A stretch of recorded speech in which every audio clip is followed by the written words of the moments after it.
Bună ziua, dragi prieteni ai canalului. Cum am spus, astăzi o să prezint un nou aparat de la marca Parkside. Este vorba de compresorul Parkside PKO24B2. Aici pe spatele lui, puțin, să vedem, aici are o placă de timp, o etichetă. Aici ne spune mai multe despre el, da? Lucrează la 230 de volți, 26,8 kg, 24 de litri. Un lucru important pentru că este destul de ok pentru un lucru acasă cu el, să zicem. Și cel mai important lucru, are 10 bari. Sunt puține compresoare care au 10 bari. Asta îl face bun și pentru vopsire și pentru sablare. El vine și cu, am cumpărat eu separat pistol de sablare, inclusiv pistolul ăsta pentru suflat tot de la Parkside, care vine și el cu diverse tije care se pot băga, înfileta aici, da? N-am să-l prezint pistolul. Pistolul în sine și cu cablu nu fac parte din compresor, deci compresorul în sine este exact ceea ce se vede. Are două ceasuri, are două ieșiri practic. Unul de aici, cel din dreapta, este pe maxim cât se poate, adică 8 bari să zicem, 10 bari, iar cel din stânga se poate regla de la acest buton, da? Cum învârt de el, cum dacă se vede aici, filmează aici în sus, se vadă partea de sus aici la manometru, da? Eu dacă învârt de acest buton, vedeți că el scade sau crește, da? Asta înseamnă că eu pot să reglez presiunea pe ieșirea asta de aici. Ok. Acum el vine cu ulei, pe aici se pune uleiul, iar aici este indicatorul unde ne spune dacă este ulei sau nu este aici, da? Se vede că acum am ceva ulei, da? Nu știu dacă se vede acolo, da? Se mișcă o bulă.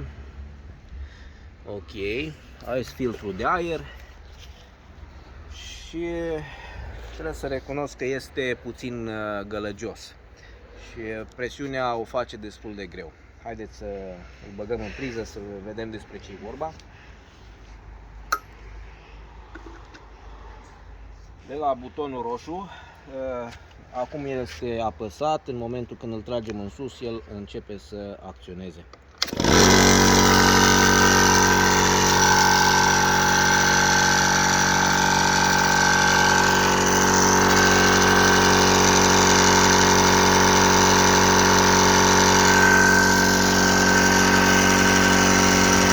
Aici se vede când crește presiunea, vedeți, suntem deja la 5 bari, urcăm spre 6, 4 bari, 5 bari, da? Și se duce spre 6 bari. O să lăsăm să meargă, să vedeți la cât se oprește.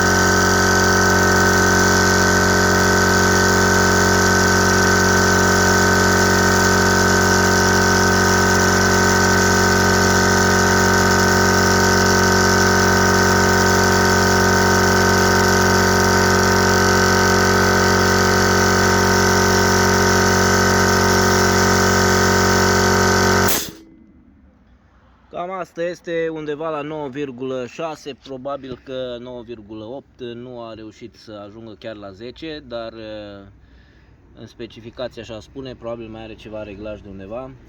Acum să-l vedem și la lucru. Pentru ca să vedem la lucru am adus ceva foarte murdar, un aspirator. De noi vrem să-i curățăm acest filtru. filtru de hârtie, da? Deci acest filtru de hârtie este extrem de murdar. Acum o să facem un, haideți să luăm mai de jos puțin. Vom face o simulare, nu o să facem curățarea chiar aici pentru că e gazonul. Hai, iasă ceva praf incredibil, da? Deci se vede, face o treabă foarte bună, curăță foarte bine orice problemă ați avea. Ca de exemplu, dacă aveți tot acest aspirator, să zicem că vrem să curățăm locuri unde sunt puțin accesibile, să le curățăm cu o lavetă sau ceva, cu aerul comprimat se poate rezolva lucrurile astea. Deci cred că se vede aici, de exemplu, aici, da, e o mizerie, da, foarte mare, mai ales că sunt și contacte și alte minuni, da?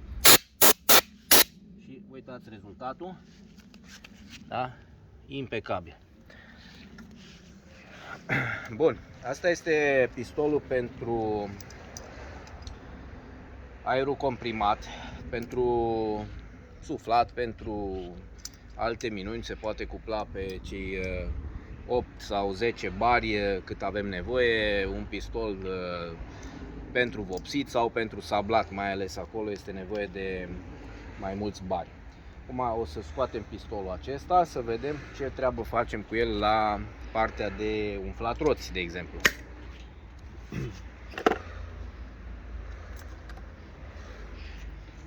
Tot în setul care l-am cumpărat de la Parkside a venit și pistolul acesta pentru care are și el manometrul lui pentru umflat roți și alte minuni. Ok, l-am cuplat. Acum se vede că în momentul când acționăm se mișcă acul. Haideți să vedem, avem o bicicletă care are probleme la o roată, să zicem, este dezumflată, da? Vedeți dumneavoastră, da? Ok, cuplăm frumos, da? Și pur și simplu, hopa, nu s-a cuplat cum trebuie, da? Se vede aici pe manometru presiunea de, cred că 1 bar jumate este arhi suficient pentru bicicletă.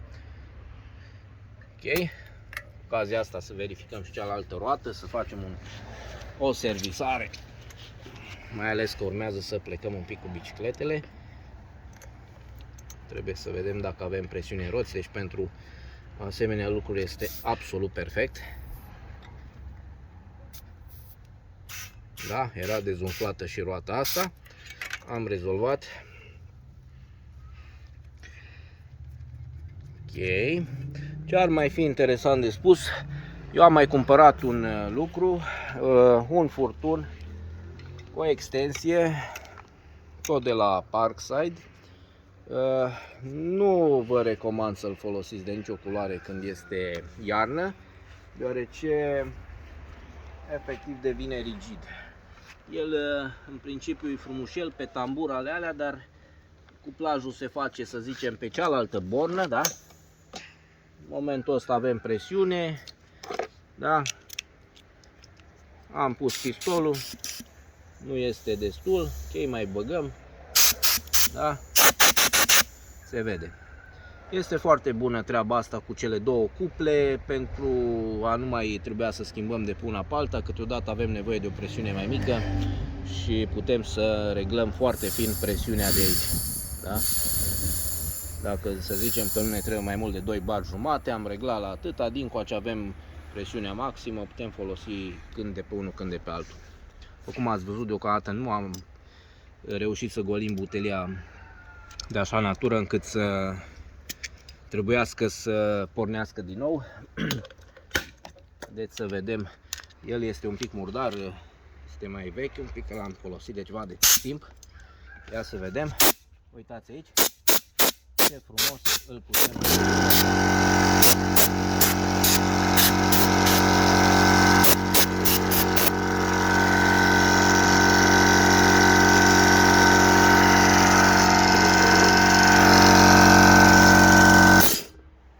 De aici, cum am spus, îl oprim frumos de la buton, nu mai avem nevoie, îl putem opri. Cam asta este compresorul de la Parkside, un compresor care vi-l recomand pentru acasă, este foarte bun dacă aveți casă. Gălăgia este acceptabilă, v-am spus, orice compresor face gălăgie, dar asta este. Deci pentru casă vi-l pot recomanda, își face treaba foarte bine. Încă nu l-am folosit pentru sablare și nici pentru vopsire, urmează să vedem și asta. Mulțumesc frumos, ne auzim cu următorul videoclip.